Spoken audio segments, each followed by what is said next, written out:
Prospero, host of How I Turned the Corner. I'm here today live at the Rocky Mountain Total Rewards Conference, bringing you some of the amazing thought leaders that we have here. So I think leaders will generally say that they do want feedback. That's why they say they have an open door policy. They do want feedback. But I also can think that it's a bit of a double-edged sword if not handled well. On one hand, it's great to get the information, but if you don't do something with the information, they can actually cause more harm than good. And as I really think about that, what I think breaks down is that there isn't the infrastructure to support what to do with the feedback. Well, I am really thrilled today to bring Dana Griffin here, the Chief Human Resource Officer for Habitat for Humanity of Denver here in town. She and her CEO built out that infrastructure to get and receive and do something about feedback. So I'm excited to chat with her today and kind of learn her tricks of the trade. So Dana, welcome to How I Turned the Corner. Thank you so much for having me, Kendra. Yes. So can you share a little bit about what was the sort of origin story for this feedback and how to get it into the business and get into the organization? Sure. So actually starting back before our current CEO and even prior to COVID, we, like many organizations, provided an annual employee engagement survey. That's how we got feedback, besides just somebody popping by your office and letting you know something. Once COVID came into play, we then actually brought in a platform where we could get pulse surveys from our teams weekly because we were no longer engaging with them daily in person. Right.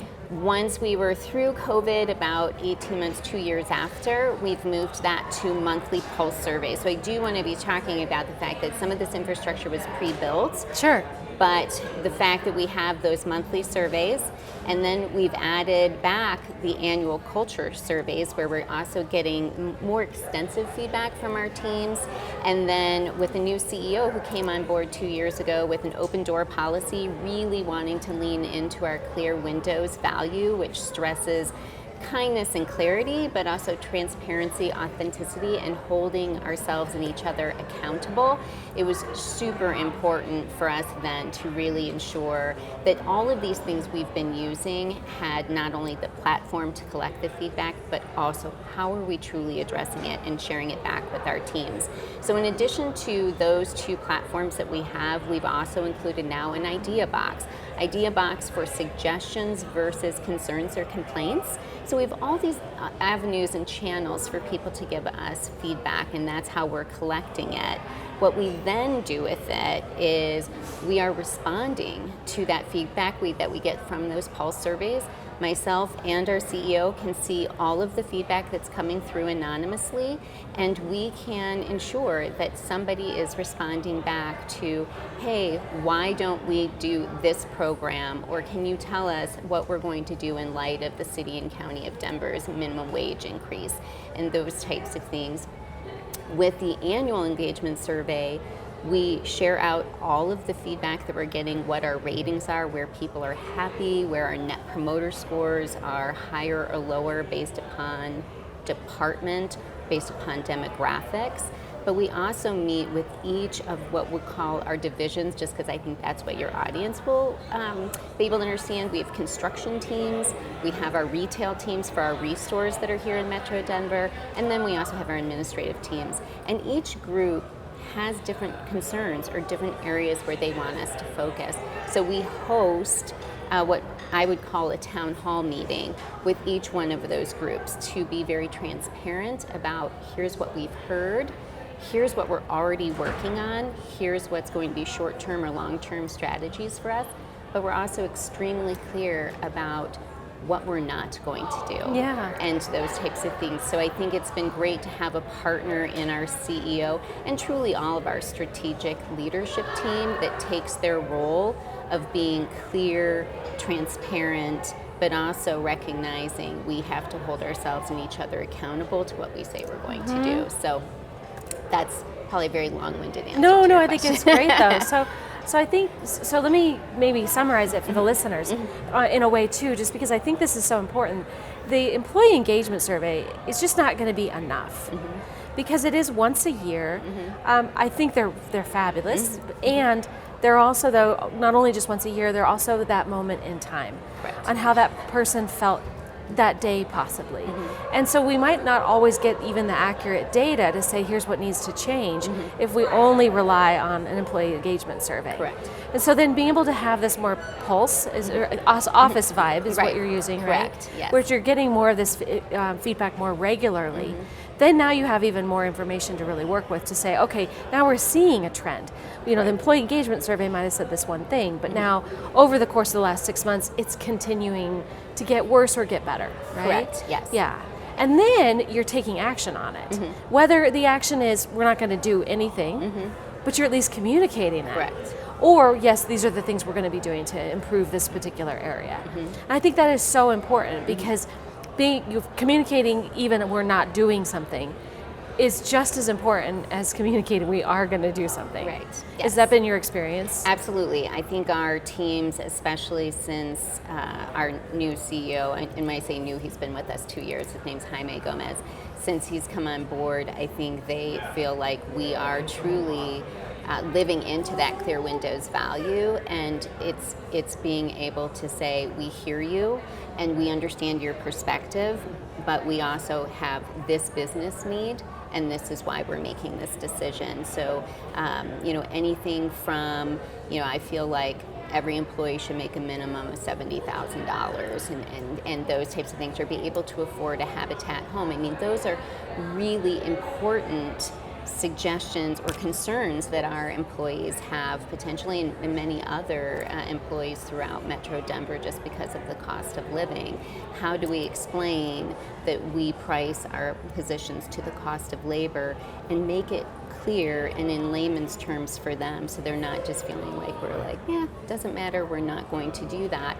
Also explaining the business need of, if we're going to be sustainable, if we are going to be able to continue to achieve our mission of affordable homeownership in Metro Denver and hopefully eradicating that need, then we need to make business decisions that allow the organization to be sustainable, more so than a decision for one individual person. So yeah, no, and those are tough conversations Yes. to navigate. Yes. Oh my gosh, Yeah.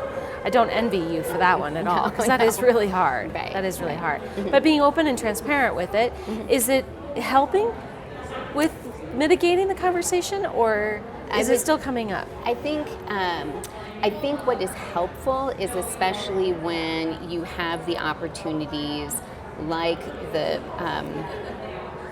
I just lost the word I was saying for, like the town halls we did for Okay. each division, where everyone's in the room together and can hear you say what you say, versus an office vibe. It gives you a great sense of what the pulse is, as you said. But if this anonymous employee brings up a suggestion or concern, I respond back to that one particular individual, then I'm relying in some respects on them to then say, hey everyone, in this suggestion I put through office vibe, Dana responded back and said blah, blah, blah. And it was amazing. Right. Yeah. And so I do think the pulse surveys have given us a chance, as you say, to see in the moment how our teams are feeling. It's also provided the opportunity, especially for my role as Chief People and Culture Officer, to build a bridge with the employees that has really transformed, I think, from the 10 years I've been with Habitat, from HR feeling like a compliance-driven function to where we are today as a people and culture department, where we are the champions for the culture, if that makes sense. And so having those one-on-one interactions, people feel heard, they recognize that I'm seeing them as an individual, even though I have no idea who I'm actually corresponding with, but there's a connection you can build there. And then I think between the town halls, or we have monthly all-staff meetings where everyone are on these calls virtually, we're not all in the same room together, but where we can talk about some of the feedback we're receiving too. People hearing that same message, I think, has absolutely driven the needle. And then the reintroduction now of the idea box that really are suggestion oriented, and they run the gamut from, can you please turn up the heat, to things like, could we offer the unhoused people in the area to come in and use our bathrooms? I mean, our employees suggest a myriad of different things, and we go out, we take those suggestions, And this will be the first month that we are responding to all of them because we just rolled this out at the end of the summer. And we're literally on our SharePoint sharing every single suggestion and whether we're implementing it or not, and the context as to why, and the timing as to what's going to be implemented. So those things, feeling like people, I'm telling you something, you're hearing me, you're taking action, yes, that is absolutely driving the needle on, do I trust my leaders? Do I feel heard? Do I feel a sense of belonging and inclusion? All of those things. And we can see that because of the drive, again, through Office Vibe more than that annual pulse survey. That's amazing. That's amazing. So when I want to kind of bring this also home in another level for the listeners, and that our last interview was actually with a gal from Mercer who does a lot of data research. And she had also talked about how the data shows also that when you do have more of a people focus, the bottom line is improved as well. Now, with a nonprofit, bottom line isn't as big of a deal, but you definitely want to have, I mean, it is a big deal, but it's more, the language is different. So I'm going to use the language, right, of a budget, operating expenses, operating capital, things along those lines. So are you seeing that as well, where now you are more efficient with the money? Yes. So I would say there's a couple of things that happen there. It's not just more efficient in regards to expense, it's also revenue generation. When you have employees who are engaged, when they are trusting that we're all rowing in the same direction, then you are going to see financial success. And certainly with Habitat Metro Denver, you know, the first year that Jaime was in place, we were actually at a large loss at the end of the year, and each year have whittled that away to where last year we were negative $1 million, which honestly for a nonprofit you want to kind of be between plus $1 million and loss of $1 million, and that is sustainable for our nonprofit anyway. And then this year we're expecting to be closer to balanced budget for us. So we are seeing those impacts as well, for sure. That's amazing. Yeah. That's really good to hear. I think that's a must. I mean, again, the last interview was about this a lot. Around, there's just such a missed opportunity to see that the people and culture can affect the financials. And so I love hearing the proof in all of it too, because I've seen it in my company as well. When we've focused more on the people, we've focused on reducing turnover and productivity, increasing productivity, we definitely see the profitability go up. Yeah, for sure. I think too what's been nice is, so when our CEO came in, he did a listening tour for 90 days. And then again, took all of that information and shared it out with all staff. What did he learn? And he shared the good, the bad, the ugly. And from there, we took like 4 tranches of where we felt like we needed to take action. What were the areas where we needed to invest time, energy, resources. And that's how we created the strategic plan that we worked off of for his first 2 years. So yes, it helps to have a business case or helps with your business results, but it also provided us with strong areas of focus. And so if you actually would see our strategic map, it's in the shape of a house because we are a affordable home builder.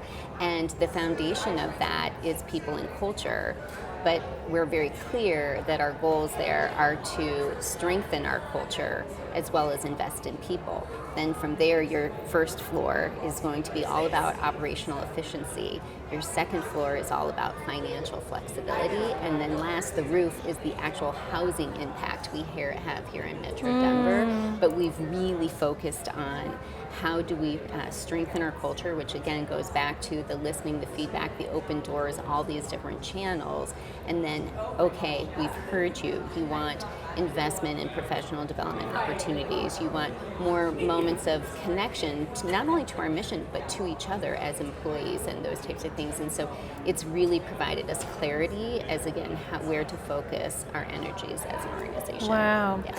Okay, so let's talk about the ugly. Okay. So what have been some of the pitfalls of getting all this information and then being so transparent with it?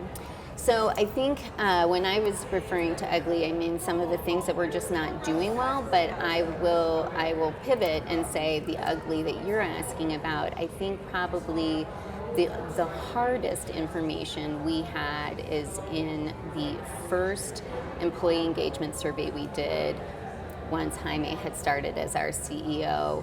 And by breaking things down into demographic, which is what those annual surveys are so good at, is that you can take net promoter scores and look at it by age demographic, department, race, ethnicity, all of that. We found that we were really struggling to allow any of our employees who identified LGBTQ plus to feel a sense of belonging with us.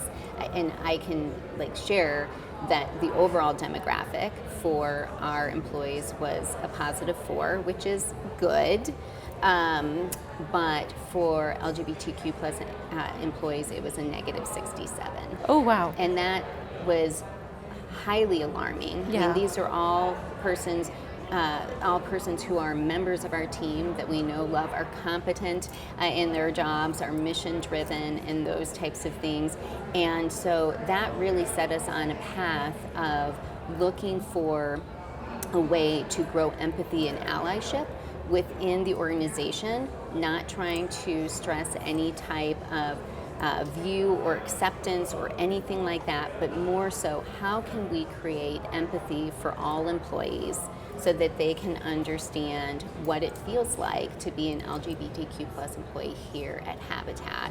And so we rolled out something called Brave Space, and it was actually something that Regis Jesuit College had created. One of our employees was one of their facilitators way back when, and so we asked, could we morph this for Habitat Metro Denver? And they allowed us to do that, and we hosted these workshops that really helped to understand some terminology and think about where we brought in panels of employees who wanted to come in and speak to their story. And we are so happy to report that, so that was back in 2024. So then when we redid our survey now in 2025, that their net promoter score is now in the positive. So it's one of those things where we know that the work we're doing, if we're listening and we're addressing the actual problem, not creating solutions for problems we don't have, that we are driving a difference, and especially one of inclusion is just so important. That's a great story. Yeah. I mean, I know that the start of the story isn't the great part, but no, it's not. No hero's journey is, I guess, right? Exactly right. Exactly right. Yeah. And I think it's one of those things where we're thankful, right, as an organization, that we can go out and find resources, that we're not having to develop these things ourselves, but also that we have employees who, when they heard of this problem, we required our leaders to attend these workshops, but most of those leaders then came back and said, I want you to do it for my team. I want to have everyone there. And then we offered it for anyone else who wanted to come in. So just that sense of, this is the right thing to do, we're hearing it, this score needs to be better. We shouldn't have a group, it doesn't matter what the demographic is, we should not have a group that is so disconnected from how their peers are feeling. Yeah. Wow, that's amazing. So you also mentioned a story when we talked the other day about someone who said, well, I feel like you're picking favorites right now. Can you just talk about that? Because I can see where that could be a thing that other people are dealing with. Sure. So one of the results of this year's annual employee survey, one of the questions we ask is, I can trust my leaders not to play favorites.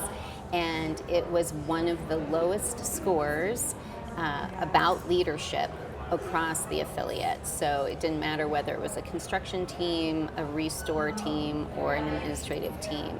They felt like the response was, I feel like leaders play favorites in regards to promotions and those types of things.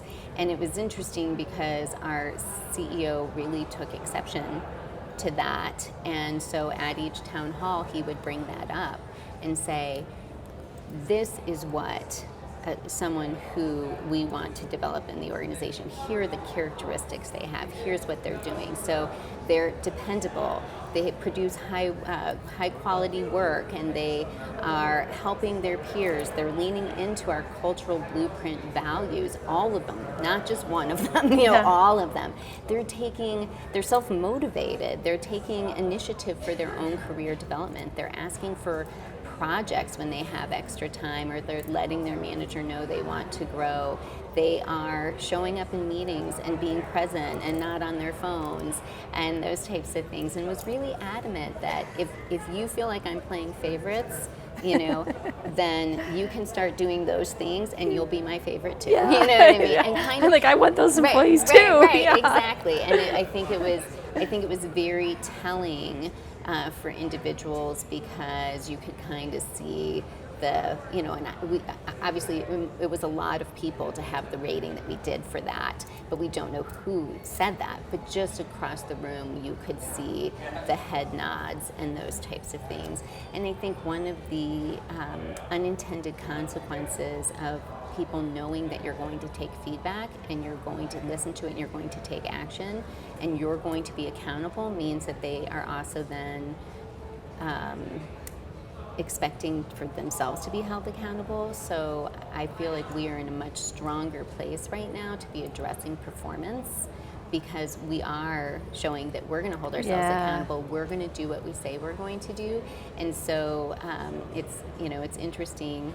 We've seen people step up since he's set that challenge. We've also seen some people who've made the decision that this is just not where they want to be, and that's okay. Yeah, for sure. Yeah, that is okay. Yeah. That's really interesting. I love that. Well, I think that is a perfect place to end the interview on. Yeah. So Dana, thank you so much. Oh my gosh, Kendra, thank you for hosting me. I appreciate it. Nice to meet you. So thank you so much for joining us today on How I Turned the Corner, and we look forward to having a few more of these conversations today. So please keep listening. Thanks so much.